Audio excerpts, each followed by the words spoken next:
The NFL draft has officially wrapped up, and everyone has their own thoughts on this Steelers draft class and has let us know in our comments. This video, I'm going to be breaking down every Steelers pick and my grade on the entire draft as a whole. To open up the 2026 NFL draft in Pittsburgh, the Steelers at 21 take Max Ihenacher, offensive tackle from Arizona State. By now, everyone has seen the video of Omar Khan on the phone with Mekhi Lemon, and then the Eagles jumping right in to take him right before the Steelers. Oh, we were right there, man! I don't necessarily say this was a panic pick for the Steelers. I do think Max was definitely on the draft board for Pittsburgh.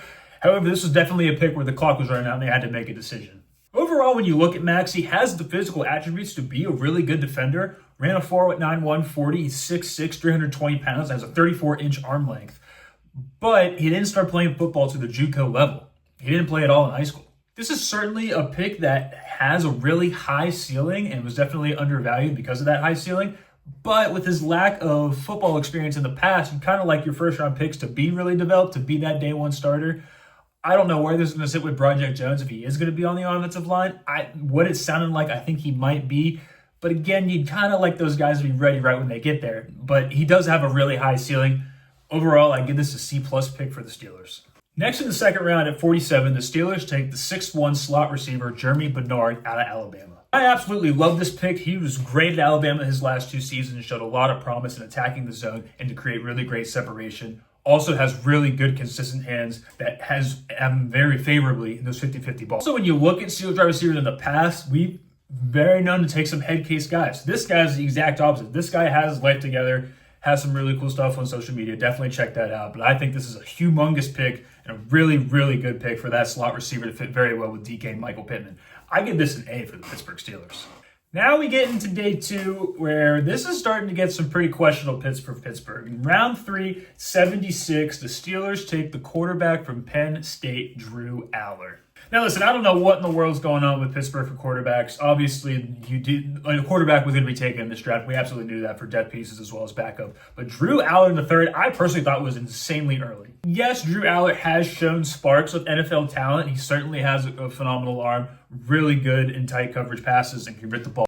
But this is a guy that has struggled terribly in big moments. I mean, especially in big opponents. He's 1 for 7 in his career against top 10 opponents and has very low completion percentage. He's shown terrible decision-making. He has insanely costly turnovers in his biggest moments at Penn State. Can this stuff be fixed? Probably. This is definitely a guy that needs to be developed. He is not at all ready, in my opinion, to compete for that starting position. I think it's either going to be Rodgers coming back, and if it's Drew Aller or Will Howard, I'm going to give the edge to Will Howard here. I mean, I don't really know what to think of Drew Aller. Again, this can be developed, but right now, I really do not like it. All of his highlights and his highlight reel come from very low-graded teams, and I just don't know how this is going to pan out at the NFL level. I'm giving this grade a D.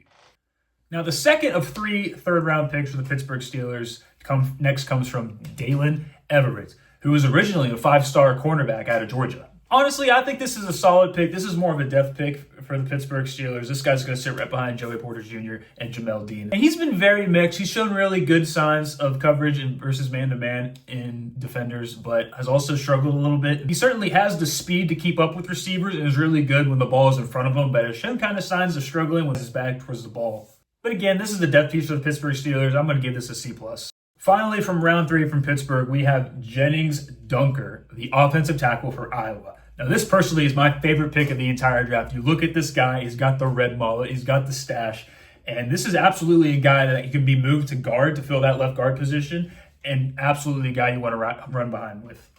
The idea of him, Zach Frazier, and Mason McCormick just excites me so crazy for this young offensive line for the Pittsburgh Steelers. This guy is a mullet-fearing lumberjack champ. After he was drafted, all I was doing was just watching videos of him just chucking bales of hay in lumberjack competitions. I mean, this is a guy you want on your offensive line. I think he's going to be suited best for guard, and I think this is going to be a day one starter when the season opens up. I give this an A+. I love this pick from Pittsburgh.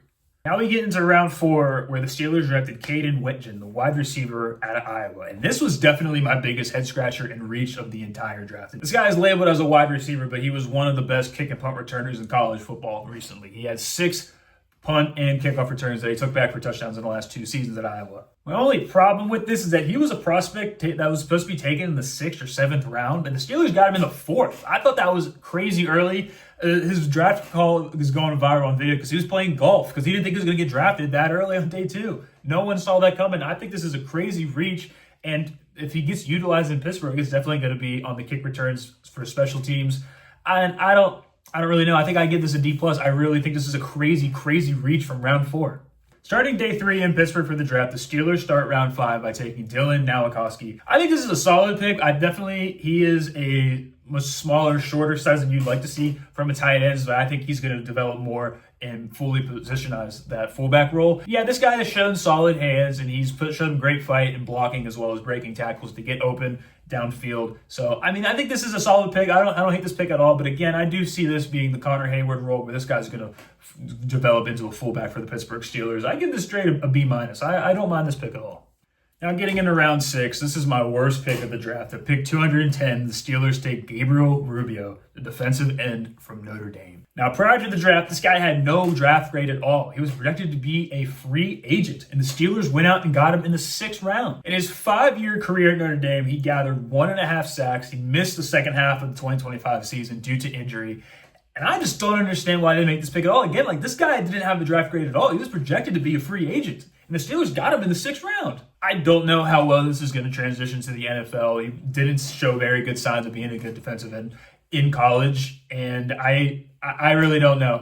Maybe he is a big guy who's going to be tough to move around. But I don't see this working out at all. I hate this pick. And this is going to be my F grade for the Steelers.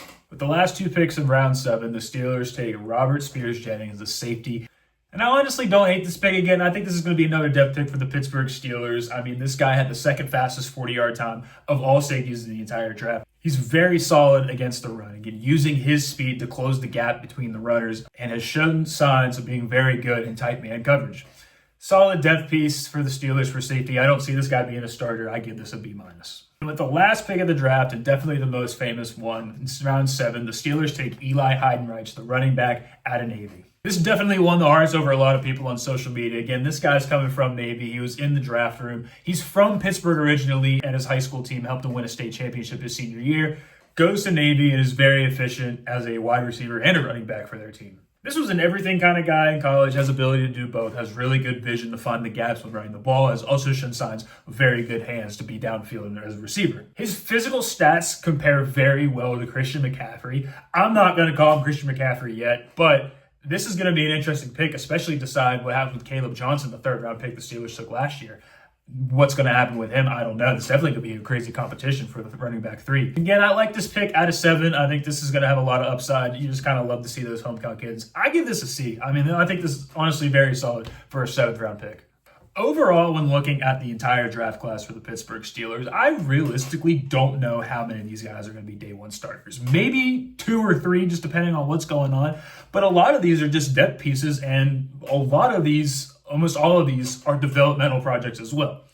And yes, of course, when you get to the NFL, you want to be able to develop players. But, they just take guys that aren't ready yet, and they just have that high ceiling in hopes that they can be developed. This is definitely, in my opinion, not Omar Khan's best work. And again, we'll see how it goes. New head coach, whole new thing going on in Pittsburgh. But, this was a very average draft class. I just give this whole draft a C+. It wasn't really my favorite, but a few pieces left me scratching my head wondering what was going on in the war room for Pittsburgh. What were your thoughts on the Pittsburgh Steelers draft? Make sure you let us know in the comments below.